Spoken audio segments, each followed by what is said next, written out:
Welcome, everyone, to another episode of Streamed and Screened, an entertainment podcast about movies and TV from Lee Enterprises. I'm Terry Lipschitz, managing editor of the National Newsroom at Lee and co-host of the program with Bruce Miller, editor of the Sioux City Journal and a longtime entertainment reporter. And you've seen it all. I mean, you remember like when Alien first came out back in the 70s, right? Alien came out, I was reviewing it. Now, how bad is that, Wow, right? that's a long time ago.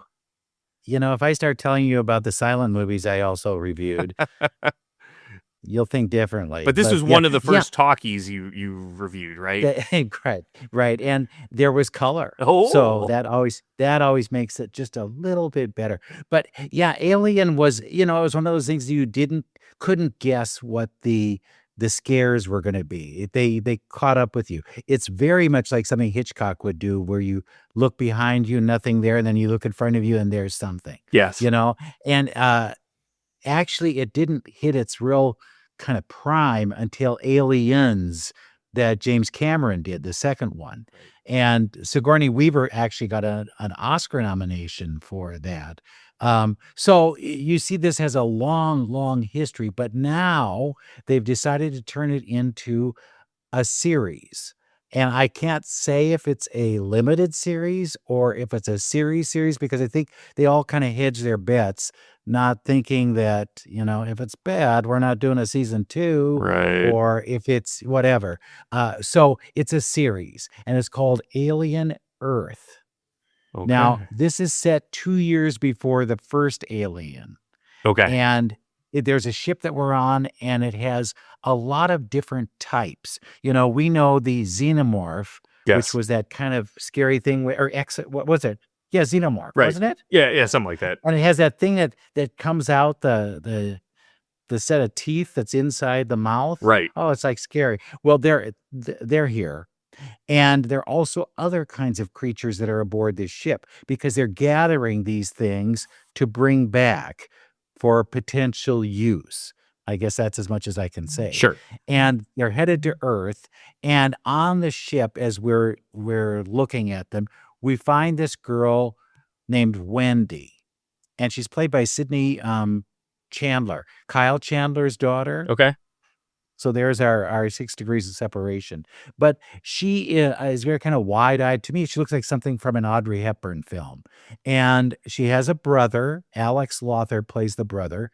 And they're discovering things that are on this ship that we really aren't too sure about. We don't know who exactly is in charge. We don't know who's causing problems, who has opened up the trap door to something. So it's very chaotic, particularly in the beginning. And then you start realizing, oh, this is the plot. This is what's going on. And I'll tell you, it keeps your interest like nothing. It is a real, it's one of those series that shouldn't be shown one a week, but that's how they're doing it. Mm-hmm. Because once you start binging these things, you want to see them all. Okay. 8 parts. Okay. And it's coming to FX. I got a chance to talk to a number of people from the series, including Boy Cavalier, who I think is the coolest character of them all. He walks around without shoes on. He's kind of very flippant about everything. He's one of those tech billionaires. Mm-hmm. And you can see a little Elon in him. Very fascinating character. And he said that he actually went barefoot throughout the whole series while they were filming it. They were in Thailand, so it was like half a year they were there. Wow. And he said by the time the show ended, his feet were so rough that they were like leather on the bottom. So that's just from doing the series. Well, anyway, I got to talk to Noah Hawley, who's the creator, kind of the savant behind all of this, and what he had to say about making the series. And in the interview, he's with the executive kind of director, producer, president of Ridley Scott's production company. Okay. And they are the ones who created the first one, so they kind of own the thing. And that's David W. Zucker. Okay. So when you hear the interview, you'll hear Noah Hawley, and then you'll hear David Zucker add in at times. Okay. So the first interview, here's Noah Hawley, the creator of Alien Earth. Noah, how do you decide what sandbox you want to play in? Are there rules, or do you say, I really want to do something more with that story? Yeah, I mean, look, I'm lucky as a writer not to have been pigeonholed in my career, and certainly, when I got on a plane in Calgary making Fargo and got off a plane in Bangkok making Alien, I thought, who gets to do this, right? I mean, who gets to work in these two tones of voice that are so distinct and different? So, I mean, I think part of the reason to do this, other than my love of the film and the fact that I thought there were a lot of really powerful ideas still to be explored in it, was the opportunity to continue to expand what I'm allowed to do, as a filmmaker. That I can do these taut, crime stories, comedic, etc., and I can also, make this big, epic sci-fi series that has these horror elements to it. When you start, though, do you project I can go 10 years with this and what the idea might be at that time, or do you just work on what's immediate? No, I mean, I think that endings are what give stories meaning. So you have to have some sense of how the story is going to conclude and where you're going to go. I don't know how long it'll take to get there. It's certainly multiple seasons. This is a long story. But I do think about where I'm going. Otherwise, you're just sort of vamping. Yeah. When you're in this kind of futuristic world, you probably bump into things that we see today. Is AI something that really intrigues you, or is AI something that really worries you? Well, I mean, every time I use ChatGPT, it lies to me, which I find very strange, right? It makes up quotes, when you're trying to use it for research, and, you read these articles about people who are asking it, is this all really a simulation? And ChatGPT is saying, yes, it is. And, this is not a good tool for people with mental problems, certainly. So, I think what worries me the most is the speed at which we're charging at it, and the fact that this is not pure science. It's a for-profit endeavor, and everyone's racing. It's a gold rush. Everyone's racing for the money, and the result is none of us are going, well, hold on, how should we use this? And, should it actually be available to our children to replace their education? Do you know what I mean? These are the issues that we haven't slowed down to really think through. When you start creating these different kinds of characters, how do you create personality elements that would go with a hybrid or with a synth or with a whatever? I mean, you're the master. You're the one who runs this world. Yeah, I mean, look, I can't give you every secret of mine, but there has to be a core dilemma, a core point of view that these characters bring to the story. So, in some ways that they're there both, to fill the space that's required in the story, but also, there's places that I'm trying to get to, and dynamics and conflicts. So, you sort of just follow them and see where they go. So then, David, do you get to say, no, we can't afford to do that? We aren't doing that? Or what do you do? I've never used that word, nor would I. No, I mean, I think what's exciting from sort of the original conversations that Noah had with Ridley, who, has moved on from this, and very excited that Noah's taking this into sort of a long form narrative space. But I think when you're working with someone like Noah, who has such a clear and determined vision for a piece like this, it really becomes a constant question of how. And sometimes you have to find ways of reformulating in execution. But the one thing you really want to protect and rally around at every cause is to assure he's able to deliver on the characters and on the world that he's seeking to build. Can I just ask, does this scare either of you? Do you look at this and you say, oh my God, I'm so scared? Because I was really scared. So, well, it's the fascinating thing about filmmaking, right? Is I can make myself feel every emotion except fear, because I know exactly what's going to happen. I can feel the big swell of emotion in a love story, but judging the suspense and the buildup and the shock and the fear, I have to rely on feedback and an audience. It's like, is this moment of anticipation, is it too long? Is it not long enough? it's a best guess, and you learn over time how to build it. But no, I feel no fear when I watch the show. I'm probably the only one. I'm the antithesis. I'm easy, and I get struck with horror quite quickly. It was more fun watching my 14-year-olds at the premiere because they enthralled in sort of the horror, but they also enthralled in seeing everybody else's reactions to it. Hey, thank you so much. I appreciate it. And great good luck with this. Thanks so Thank much. you. Thanks, Bruce, for that interview. Real fascinating stuff. It sounds like, I know this is kind of rumor, and you mentioned, is it a limited series? Is it multiple? I was reading some things. I think there was a podcast recently where they were talking, because like, what are the projects Noah Hawley's working on? And it sounds like he may be working on a 6th season of Fargo, which But supposedly may come before a 2nd season of Alien Earth. But I don't know any more than that. But if there's a desire to see a 2nd season, they'll want to get that out sooner. You would think. So then he might have to devote all of his time to doing Alien Earth Part 2 Right.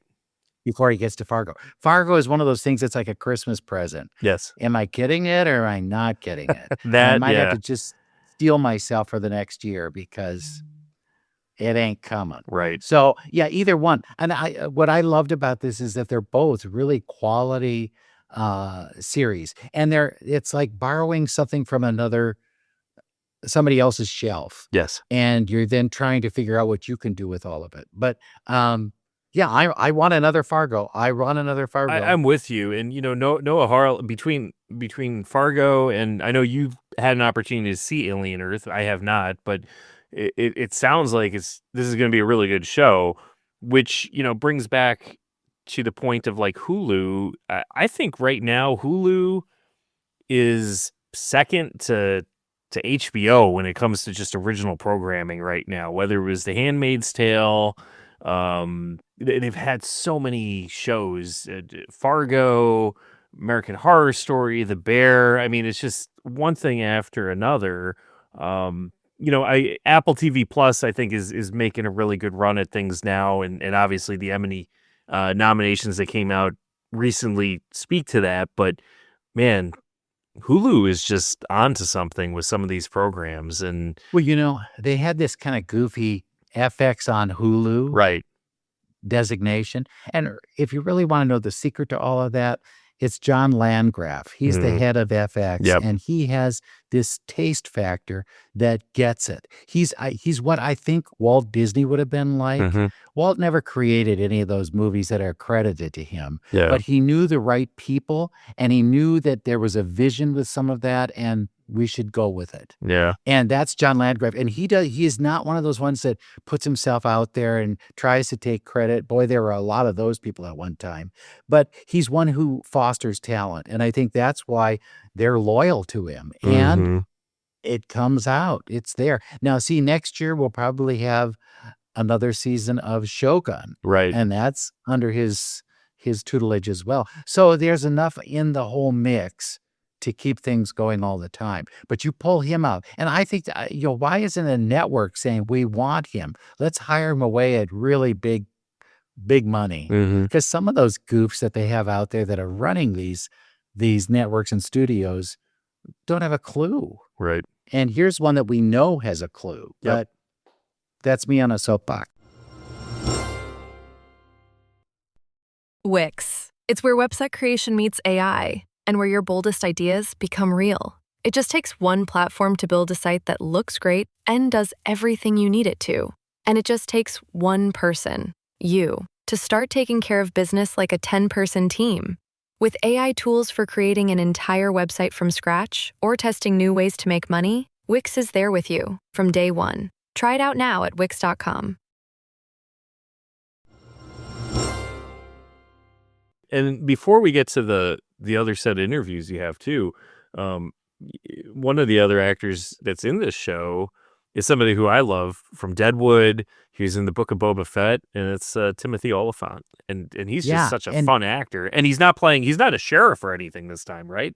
No, and you'll love the idea that he's very quiet. Okay. He's not like boisterous like he usually is in some of these things. Yeah. He's got white hair, and you can obviously tell that he's maybe not human, if that gives you any kind of indication. Okay.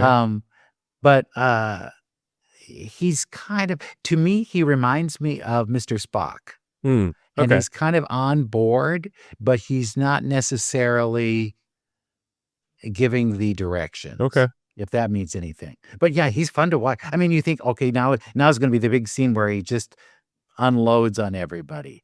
Doesn't. You never know who's around the next episode. Yeah. That's how kind of, here today, gone tomorrow, maybe. I'm not saying that he's one of those, but there's just that off-putting feeling that you're not quite sure who's in charge. So now you have another set of interviews, right? Yeah. Well, and this is the brother-sister combo. Okay. And you'll see how this all plays out. You get to see flashbacks. You'll get to understand what their relationship is. But there is an age difference, experience difference. And that's Sydney Chandler. She's the one now who's the big star of everything. And Hermit. And Hermit is her brother, played by Alex Lawther.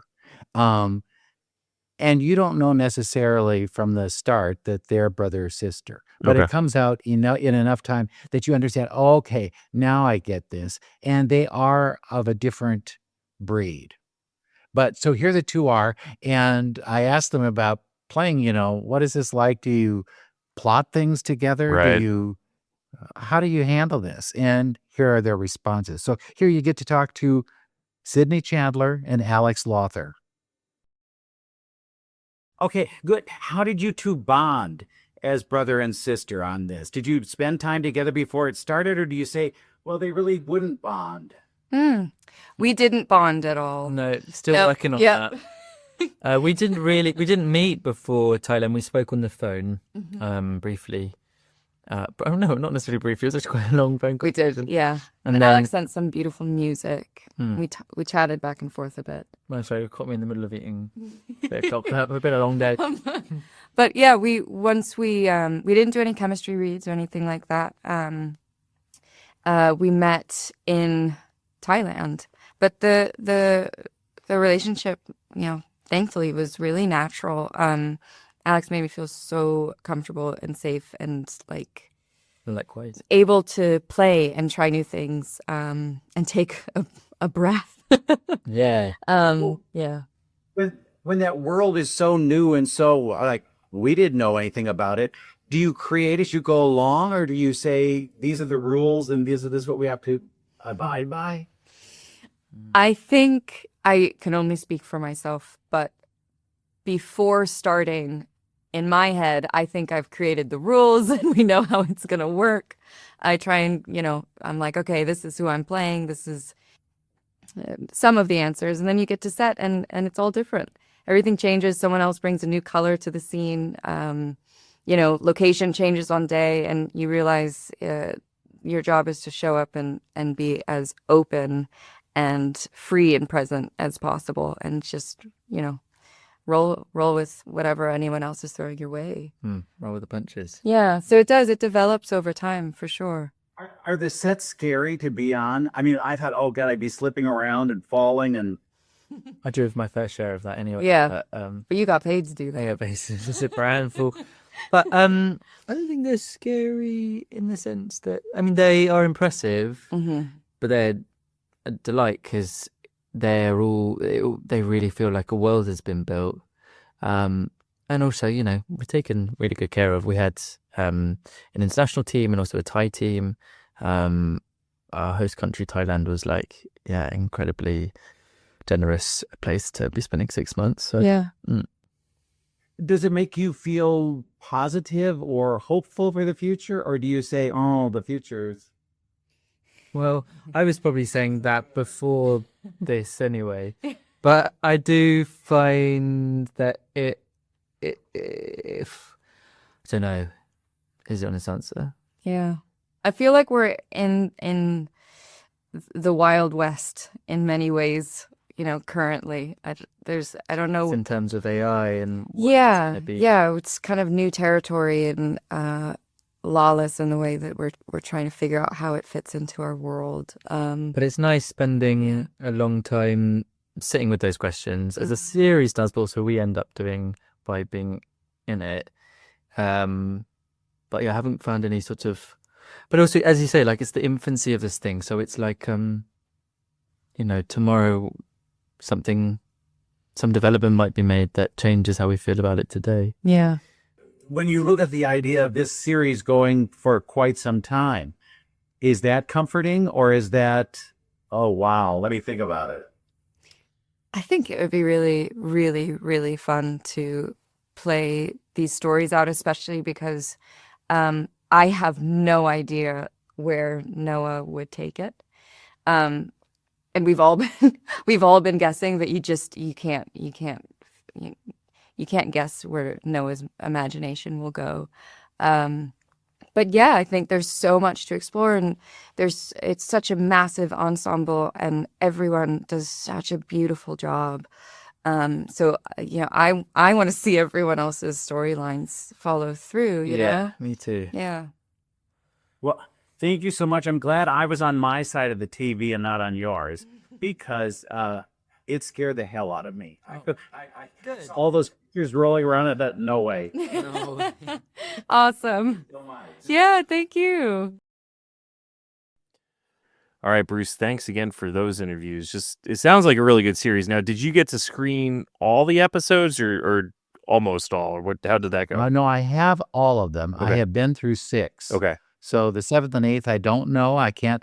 If I tried to spoil it for you, I couldn't, Okay. because I don't know how it ends. But it starts in the United States on August 12th, and that'll be FX and Hulu. You'll find it there. And then it spills out once a week on those platforms. And then it's on Disney Plus internationally. So if you're listening from an international site, look for Disney Plus and you'll find it there. Okay, and you're watching music documentaries? Yeah, well, you know me, and I love my music, and there's been a couple of them. Now, there's one that just came out, and I have not had a chance to watch it yet, and it is the new one about Billy Joel. It's like a 2-part documentary. Oh, and, yeah. And so it goes. It's on HBO. Yeah, a couple of things, like it looks really good. I've read a few things about it. Like Christy Brinkley, who he was married to. That was his first of several The wives. Uptown Girl. Yes, the Uptown Girl. But you always wondered like what happened there. It's because it always seemed like that. Wow, that's the perfect couple. And she, I guess, in the documentary just comes out and it's pretty blunt, like alcoholism and being on the road and ignoring your family is a recipe for divorce, which is good to know that it's like normal people, right? So, Yeah, take note, take right? note. But yeah, it looks really good. I sometimes wonder, like, do these music documentaries really need to be 2 or 3 or 4 episodes? Can you just tighten things up into one? But that's what they gave us, and from everything that I've heard, it's really good. He also dropped a companion, I don't know, album playlist on streaming services, and it has a lot of music. It's both, I guess, some the hits that you would know. There's some live stuff, some rarities, things with his early bands. Like he was in an early band, I guess right around high school called the Hassles out in Long Island. He was in another band called Attila, and then he ended up going solo and became the Billy Joel that churned out pop hit after pop hit. But funny story. So I worked with a guy when I worked in New Jersey as an editor. I worked with another editor who grew up on Long Island and is a little bit older than Billy Joel, maybe, or about maybe roughly the same age. And for his prom band was the Hassles. So Billy Joel was like playing keyboards at his prom. Isn't that crazy? Can't you hear the kids at the school going, "Oh God, the Hassles! How come we got them? Right? You couldn't get a good band. You got this local. This is all we could garbage? afford." Thanks a lot. That's what happens. Yeah, that is crazy. Imagine seeing Billy Joel. But there's another documentary. It came out earlier this year, and it's called Becoming Led Zeppelin. And this is a roughly 2-hour film. they got the 3 surviving members of Led Zeppelin. That'd be lead singer Robert Plant, Jimmy Page, the guitarist, and really I guess the band leader, I guess you would call him, and then John Paul Jones, who played bass and keyboards. And they also have some rare interviews with John Bonham, who died tragically young, right around 1980, the drummer. But some really fascinating stuff. It goes into their early years, how they all kind of got into music, the types of music they played. I think I had heard this before, but I didn't realize to what extent it was. And that's both Jimmy Page and John Paul Jones were session musicians, basically backing up other bigger artists. And in several cases, they kind of cross paths with each other. So, the theme song to the 1960s Bond movie Goldfinger, right? With Shirley Bassey singing, Yeah. right? Goldfinger, right? That one. It's like half a Led Zeppelin tune. It's Jimmy Page and John Paul Jones is playing on that. I had no idea that the two of them were on it. But yeah, Jimmy Page is on a lot of stuff. He was on, he played on Downtown, that Petula Clark song. How about those schoolgirl days from Lulu? Yeah, he was on with Lulu. He was talking about he was on some like early Rolling Stone stuff, the first album from the Who, and he kind of chuckled a little bit and said, "Yeah, but I didn't get to play with the Beatles." So but he was just kind of everywhere, and it really got into then like they went from that to then he got into the Yardbirds with Jeff Beck and Eric Clapton, and when all those guys split, and he was basically the last Yardbird left. Turned it into, it was originally called the New Yardbirds, but then they eventually came up with a new name, Led Zeppelin, and became one of the heaviest bands on earth. So it's really crazy to see, here's a couple guys playing pretty straightforward. He was talking about playing basically, it was almost like elevator music, the stuff that you would record and having to really like flip pages of sheet music after sheet and just keep doing that all day until and he hated it, and then eventually just forming Led Zeppelin. So real fascinating rock documentary. So if you're into that, check that out. Well, this last week we had ZZ Top in town at an outdoor concert. Oh. And truthfully, now I'm sorry that I'm not as up on this as you are, but I did not realize that one of the guys died. Yes. And they had replaced him.